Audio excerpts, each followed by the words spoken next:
പരീക്ഷാകാലമൊക്കെ കഴിഞ്ഞിരിക്കുകയാണ്, റിസൾട്ടിനായിട്ടുള്ള കാത്തിരിപ്പാണ്.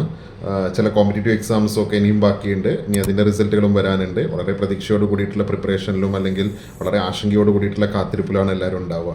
സോ ഇവിടെ നിന്ന് ഇനി ഒരു പ്രത്യേക സീസൺ തുടങ്ങാൻ പോവുകയാണ്. ഒരു പ്രത്യേക സീസൺ എന്ന് പറഞ്ഞാൽ വളരെ പ്രത്യേകതയുള്ളൊരു സീസൺ, കരിയർ ഗൈഡൻസ് സീസൺ എന്ന് വേണമെങ്കിൽ വിളിക്കാം അതിന്. ഹോൾസെയിലായിട്ടും റീറ്റെയിലായിട്ടും ഒക്കെ ഇവിടെ നിന്ന് കരിയർ ഗൈഡൻസിൻ്റെ വലിയൊരു സീസണാണ് തുടങ്ങാൻ പോകുന്നത്. ഇതിൻ്റെ രസകരമായിട്ടുള്ളൊരു ഫാക്ടർ എന്താണെന്ന് വെച്ചാൽ, ഈ കരിയർ ഗൈഡൻസ് ഇൻഡസ്ട്രിയിൽ അല്ലെങ്കിൽ കരിയർ ഗൈഡൻസ് എന്ന് പറഞ്ഞ് നടക്കുന്ന അത്തരത്തിലുള്ള സൊല്യൂഷൻസ് ഒക്കെ ഓഫർ ചെയ്യുന്നതിൽ ഒരു 99% ആളുകളും ഒരു പക്ഷേ ഏതെങ്കിലും രീതിയിലുള്ള കൺസൾട്ടൻസോ അഡ്മിഷൻ ഏജൻസോ ഒക്കെ ആണ് ഇന്ന് ഇൻഡസ്ട്രിയിലുള്ളത്. കരിയർ ഗൈഡൻസ് എന്നുള്ളൊരു വാക്ക് യൂസ് ചെയ്യുന്നത്.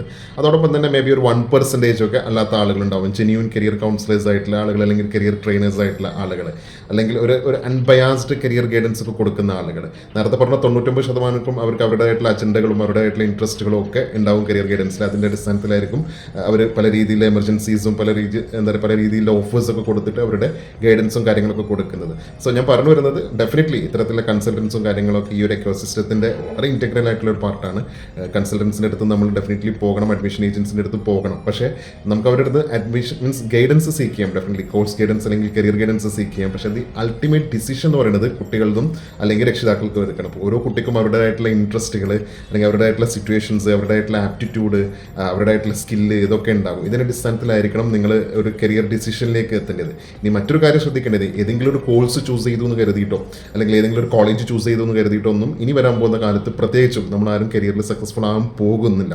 ഇത് ഡെഫിനറ്റ്ലി ഒരു ട്രയൽ ആൻഡ് എററാണ്. ചിലവർക്ക് ശരിയാവും, ചിലവർക്ക് ശരിയാവില്ല എന്നൊക്കെ പറഞ്ഞതേപോലെ തന്നെ ഒരു കോഴ്സ് സെലക്ഷൻ അല്ലെങ്കിൽ ഒരു കോളേജ് സെലക്ഷൻ എന്ന് പറയുന്നത് ഡെഫിനറ്റ്ലി അതൊരു ട്രയൽ ആൻഡ് എറർ ആണ്. ഒരു പക്ഷേ പല ആളുകളും ഹാപ്പി ആയിട്ട് അത് കംപ്ലീറ്റ് ചെയ്യാൻ പറ്റും. പല ആളുകൾക്കും ഹാഫ് വേ ചിലപ്പം കുറച്ച് മുന്നോട്ട് പോകുമ്പോഴേക്കും അതിൽ ഡിസാറ്റിസ്ഫിക്കേഷനോ അല്ലെങ്കിൽ നമ്മുടെ ടേസ്റ്റ് ഇതെല്ലാം എന്നൊക്കെ മനസ്സിലാക്കാവുന്ന പ്രശ്നങ്ങളൊക്കെ ഉണ്ടാകാറുണ്ട്.